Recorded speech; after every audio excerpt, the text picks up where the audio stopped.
مرحبا. العلاقات مو بالضحك والسوالف الحلوة وبس، المعادن الحقيقية تبين بالأيام السوداء.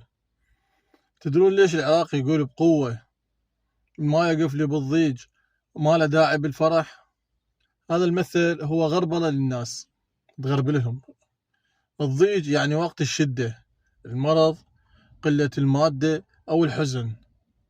اللي يختفي بهذا الوقت ويسد موبايله، هذا معناه وجوده بحياتك كان ديكور مو أكثر.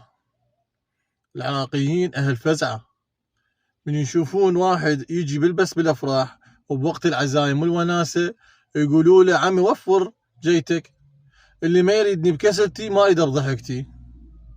هو درس بالكرامة، وأن القلوب اللي ما تفتح لنا أبوابها بالظلمة ما نحتاج تضوينا بالشمس. صراحة كم شخص انسحب من حياتكم بعد غربلة الضيج؟